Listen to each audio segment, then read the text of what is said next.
Hi friends, welcome back to my channel. ನಾನಂತೂ ತುಂಬ ಚೆನ್ನಾಗಿದ್ದೀನಿ. ನೀವು ಚೆನ್ನಾಗಿದ್ದೀರಾ ಅಂತ ಭಾವಿಸ್ತಾ ಇವತ್ತಿನ ವ್ಲಾಗ್ನ ಶುರು ಮಾಡ್ತಾ ಇದ್ದೀನಿ. ಯಾರೆಲ್ಲ ಹೊಸ್ದಾಗಿ ನನ್ನ ಚಾನಲ್ನ ನೋಡ್ತಾ ಇದ್ದೀರೋ ಪ್ಲೀಸ್ ಸಬ್ಸ್ಕ್ರೈಬ್ ಮಾಡಿಕೊಂಡು ನಿಮ್ಮ ಫ್ರೆಂಡ್ಸ್ ಆ್ಯಂಡ್ ಫ್ಯಾಮಿಲಿಗೆ ಶೇರ್ ಮಾಡಿ.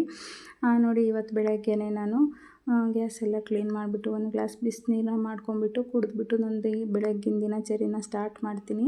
ನನಗೆ ಇವಾಗ ಒಂದು 6 ಮಂತ್ಸಿಂದ ಒಂದು 2% ಥೈರಾಯ್ಡ್ ಇದೆ ಅಂತ ಹೇಳಿದರು. ಅದಕ್ಕೆ ಒಂದು 25 mg ಥೈರಾಯ್ಡ್ ಟ್ಯಾಬ್ಲೆಟ್ನ ನಾನು ಬೆಳಗ್ಗೆ ಖಾಲಿ ಹೊಟ್ಟೆಗೆ ತೊಗೋತೀನಿ. ಅದೆಲ್ಲ ತೊಗೊಂಡಾದಮೇಲೆ ನೋಡಿ, ಟಿಫನ್ಗೆ ನಾನು ಟೊಮೆಟೊ ಬಾತ್ ಮಾಡೋಣ ಅಂತಂದು ರೆಡಿ ಮಾಡ್ಕೊತಾ ಇದ್ದೀನಿ. ರುಬ್ಬೋದಕ್ಕೆ ಟೊಮೆಟೊ ಬಾತ್ಗೆ ಏನೇನು ಹಾಕ್ತಾಯಿದ್ದೀನಿ ಅಂದರೆ ಈರುಳ್ಳಿ, ಬೆಳ್ಳುಳ್ಳಿ, ಸ್ವಲ್ಪ ಹಸಿ ತೆಂಗಿನಕಾಯಿ ತುರಿ, ಟೊಮೆಟೊ, ಹಸಿ ಶುಂಠಿ, ಕೊತ್ತಂಬರಿ ಸೊಪ್ಪು, ಹಸಿಮೆಣ್ಸಿನ್ಕಾಯಿ ಇದನ್ನೆಲ್ಲ ರುಬ್ಬೋದಕ್ಕೆ ಒಂದು ಮಿಕ್ಸಿ ಜಾರ್ಗೆ ಹಾಕ್ಕೊಳ್ಳೋಣ ಬನ್ನಿ.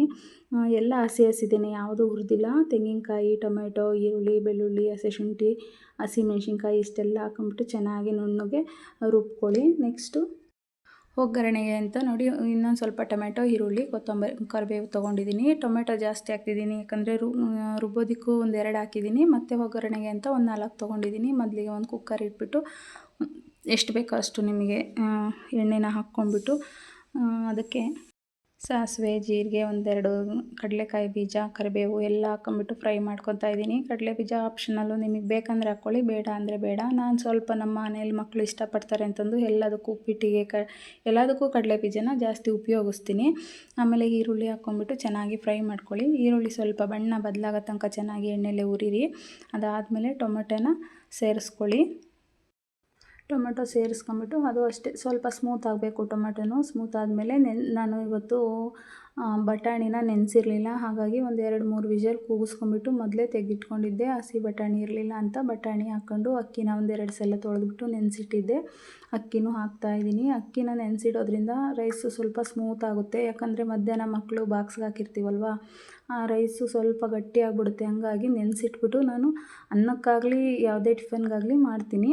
ಆಮೇಲೆ ರುಬ್ಬಿಟ್ಕೊಂಡಿರೋಂಥ ಖಾರನೂ ಮಸಾಲೆ ಎಲ್ಲ ಹಾಕಿದ್ದೀನಿ. ಆಮೇಲೆ ಇದಕ್ಕೆ ಎಕ್ಸ್ಟ್ರಾ ಮಸಾಲೆ ನಾನು ಏನೂ ಹಾಕೋದಿಲ್ಲ. ಯಾಕಂದರೆ MTR ಅವ್ರದ್ದು ಟೊಮೆಟೊ ಬಾತ್ ರೈಸ್ ಪೌಡರ್ ಬರುತ್ತೆ, ಅದನ್ನು ಹಾಕ್ಬಿಡ್ತೀನಿ.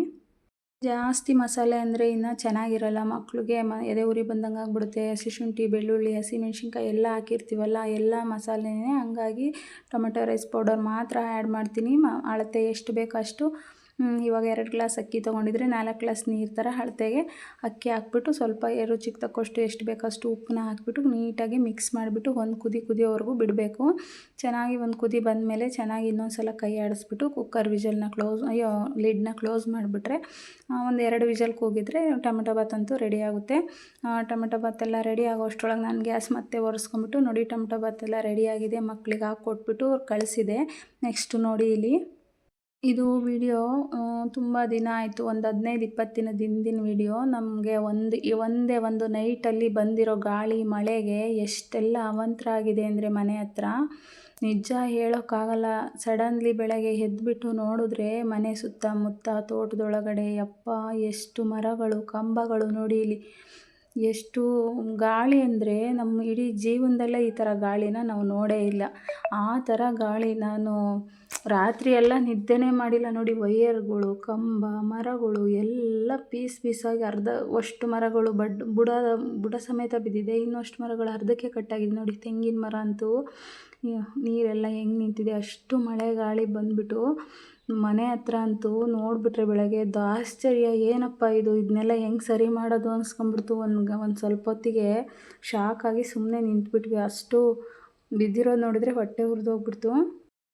ಮಾವಿನಕಾಯಿ ನೋಡಿ, 1000ಕ್ಕಿಂತ ಜಾಸ್ತಿ ಮಾವಿನಕಾಯಿ ಬಿದ್ದುಬಿಟ್ಟಿದೆ. ಅದು ಮಳೆಗೆ ಆವಿನ ಕಲ್ಲಿಗೆಲ್ಲ ಸಿಕ್ಬಿಟ್ಟು ಅದನ್ನು ನಾವು ಆರಿಸ್ಕೊಂಡು ಹಣ್ಣಿಗೂ ಇಡೋಕ್ಕಾಗಲ್ಲ. ಈ ಕಡೆಗೆ ಏನು ಮಾಡೋಕ್ಕೂ ಆಗಲ್ಲ. ಎಲ್ಲ ಮರದ ಹತ್ರನೇ ಎಲ್ಲ ಮರದ ಹತ್ರನೂ ಒಂದೊಂದು ಪುಟ್ಟಿ 1000ದ ಮೇಲೆ ಮಾವಿನಕಾಯಿ ಬಿದ್ದಿದೆ.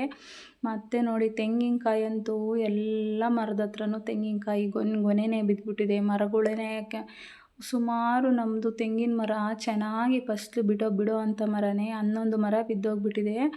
ಅಷ್ಟು ನೋಡಿಬಿಟ್ರೆ ಕಣ್ಣಲ್ಲಿ ನೀರು ಬರುತ್ತೆ. ಚಿಕ್ಕ ಮಕ್ಕಳು ಥರ ಸಾಕಿರ್ತೀವಿ, ಅದನ್ನು ಸಾಕ್ಬಿಟ್ಟು ಈ ಥರ ಒಂದೇ ರಾತ್ರಿಲಿ ಎಲ್ಲ ಬಿದ್ದೋಗ್ಬಿಡ್ತು ಅಂದರೆ ಮತ್ತೆ ಎಷ್ಟು ಕಷ್ಟಪಡಬೇಕು ನೋಡಿ. ಎಲ್ಲ ಫುಲ್ಲು ಬೇರು ಸಮೇತ ಬಿದ್ದಿದೆ ಅಂದರೆ ಎಷ್ಟು ಗಾಳಿ ಬೀಸಿರಬೇಕು ನೀವೇ ಲೆಕ್ಕ ಹಾಕಿ. ಇದು ಲೈಟ್ ಕಂಬ ಮೇನ್ಸು ಫುಲ್ಲು ಅರ್ಧಕ್ಕೆ ಕಟ್ಟಾಗಿ ಬಿದ್ದುಬಿಟ್ಟಿದೆ ನೋಡಿ. ಆ ಕಡೆಗೆ ಅರ್ಧ ಬಿದ್ದಿದೆ, ಮೇಲ್ಗಡೆ ಅರ್ಧ ಭೂಮಿಲೇ ನಿಂತಿದೆ. ಇದು ಬೇವಿನ ಮರ ಎಲ್ಲ ಅರ್ಧಕ್ಕೆ ಕಟ್ಟಾಗಿ ಬುಡ ಗಟ್ಟಿ ಇರೋವಂಥವು ಅರ್ಧಕ್ಕೆ ಕಟ್ಟಾಗಿದೆ. ಬುಡ ಗಟ್ಟಿ ಇಲ್ಲದಂತ ನೋಡಿ ದಾರಿನೇ ಇಲ್ಲ, ಎಲ್ಲ ದಾರಿಗೆ ಕಂಬಗಳು ಮತ್ತು ಮರಗಳು. ಇದು ನೋಡಿ ಸಿಲ್ವರ್ ಮರ, ಎಷ್ಟು ದಪ್ಪು ಮರ, ಅಷ್ಟು ದಪ್ಪು ಮರ ಹೆಂಗೆ ಬಿದ್ದಿರ್ಬೋದು, ಎಷ್ಟು ಗಾಳಿ ಬೀಸಿರ್ಬೋದು. ಯಪ್ಪ ಇದನ್ನೆಲ್ಲ ಕ್ಲೀನ್ ಮಾಡೋ ಅಷ್ಟರಲ್ಲಿಗೆ ನಮ್ಮ ಕತೆ ಏನಾಗಿರಬೇಕು ಲೆಕ್ಕ ಹಾಕಿ ನೀವೇನೆ. ತೆಂಗಿನಕಾಯಿ ಕಾಯೂ ಅಲ್ಲ, ಈ ಕಡೆಗೆ ಎಳ್ನೀರು ಅಲ್ಲ. ಇದನ್ನೆಲ್ಲ ನಾವು ಹೆಂಗೆ ಮಾಡಬೇಕು, ಏನು ಮಾಡಬೇಕು ಯಪ್ಪ ಗೊತ್ತಾಗ್ತಾ ಇಲ್ಲ. ಪ್ರಕೃತಿ ವಿಕೋಪದ ಮುಂದೆ ನಾವೇನು ಅಲ್ಲ ಅಂತ ನಮ್ಗೆ ಅರ್ಥ ಆಗಿಬಿಡ್ತು. ಮಳೆ ಬಂದಿಲ್ಲ ಅಂತೀವಿ, ಬಂದರೆ ಈ ಥರ ಅವಾಂತರ ಮಾಡಿದ್ರೆ ಜನಗಳು ನಾವು ಹೇಗೆ ಬದುಕೋದು ಅನಿಸ್ಬಿಡ್ತು ಒಂದು ಕ್ಷಣ. ಯಪ್ಪ ಬೆಳಗ್ಗೆ ಎದ್ದುಬಿಟ್ಟು ಇದೆಲ್ಲ ನೋಡಿಬಿಟ್ರೆ ಅವತ್ತು ಇಡೀ ದಿನ ನಾವು ಟಿಫನ್ನೇ ಮಾಡೋಕ್ಕಾಗಿಲ್ಲ. ಬರೀ ಇದು ನೋಡಿ ಎಲ್ಲ ಮರದ ಹತ್ರನೂ ಗೊನೆ ಅದೆಷ್ಟು ಕಾಯಿ ಬಿದ್ದಿತ್ತು. ಇದು ನೋಡಿ ನಮ್ಮ ಪಕ್ಕದ ಮನೆಯದು ಮೊನ್ನೆ ಎಲ್ಲ ಹಾಕ್ಸಿದ್ರು ಮೇಲ್ಗಡೆಗೆ, ಎಲ್ಲ ಆರೋಗ್ಬಿಟ್ಟಿದೆ ಮನೆ ಸೀಟೆಲ್ಲ ಆರೋಗಿರೋದು. ಹೆಂಚುಗಳು ನಮ್ಮೂರಲ್ಲಿ ಎಷ್ಟು ಜನ ಮನೆ ಹೆಂಚುಗಳು ಆರೋಗಿದೆ. ಆಮೇಲೆ ಮರಗಳಂತೂ ಸುಮಾರು ನಮ್ಮ ತೋಟದಲ್ಲಿ ಒಂದು 9-10 ಅಂದರೆ ಬೇರೆಯವ್ರ ತೋಟದಲ್ಲೆಲ್ಲ 20, 60, 100 ಗಟ್ಟಲೆ ಮರಗಳು ಬಿದ್ದಿದೆ, ತೆಂಗಿನ ಮರಗಳು. ಅವರೆಲ್ಲ ಏನು ಮಾಡ್ತಾರೆ ಪಾಪ. ಹೆಂಗೆ ನಾವು ಸಾಕ್ತೀವಿ ಅಂದರೂ 5-6 ವರ್ಷ ಬೇಕು ತೆಂಗಿನ ಸಸಿ ನೆಟ್ಬಿಟ್ಟು ಅದು ಫಸಲು ಬಿಡಬೇಕಂದ್ರೆ ಒಂದು 10 ವರ್ಷನಾದರೂ ಬೇಕು. ಅಂಥದ್ರಲ್ಲಿ ನೋಡಿ ನಮ್ಮ ಮನೇಲಿ ಎಷ್ಟು ತೆಂಗಿನ ಮರ ಎಷ್ಟೆಷ್ಟು ದೊಡ್ಡದು ಬಿದ್ದೈತೆ ಅಂತ ನನ್ನ ಮಗ ನೋಡಿ ಕೂತ್ಕೊಂಡು ಅದ್ರ ಮೇಲೆ ಆಟ ಆಡ್ತಿದ್ದಾನೆ. ಮಕ್ಕಳಿಗೆ ಹೆಂಗೆ ಗೊತ್ತು, ನಮಗೆ ಗೊತ್ತು ಕಷ್ಟಪಟ್ಟಿರೋರಿಗೇನೆ. ಇದೆಲ್ಲ ಎಷ್ಟು ದೊಡ್ಡ ಮರ, ಎಷ್ಟು ದೊಡ್ಡ ಬುಡ ಇದೆ ನೋಡಿ. ಇಷ್ಟು ಎಲ್ಲ ಕಿತ್ಕೊಂಡ್ಬಿದ್ದಿದೆ ಅಂದರೆ ಇನ್ನೆಷ್ಟು ಯಾವ ರೀತಿ ಗಾಳಿ ಬೀಸಿರಬೇಕು ಅಂತ ನೀವು ಲೆಕ್ಕ ಹಾಕಿ. ಯಪ್ಪ ದೇವರೇ, ನೋಡಿಬಿಟ್ಟು ಇದೆಲ್ಲ ಕ್ಲೀನ್ ಮಾಡಿಸೋದು ಯಾವಾಗ ನಾವು ಅಂತ ಅನಿಸ್ಬಿಡ್ತು ನನಗೆ. ಎಷ್ಟು ನೋಡಿ ಇದು ಅರ್ಧಕ್ಕೆ ಬಿದ್ದಿದೆ ಕಟ್ಟಾಗಿ.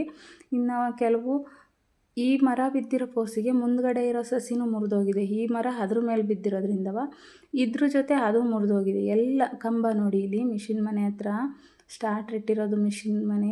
ಇದಕ್ಕೆ ಹಿಂದೆ ಕಂಬ ಇತ್ತು, ವಯರು ಕಂಬ. ಇಲ್ಲಿ ಮರಗಳು ನೋಡಿ, ಎಲ್ಲಿ ನೋಡಿದ್ರು ಚಿತ್ರವಾಗಿ ಮರಗಳು ಯಾವ ಕಡೆ ಬೇಕೋ ಆ ಕಡೆ ಬಿದ್ದುಬಿಟ್ಟಿದ್ದಾವೆ.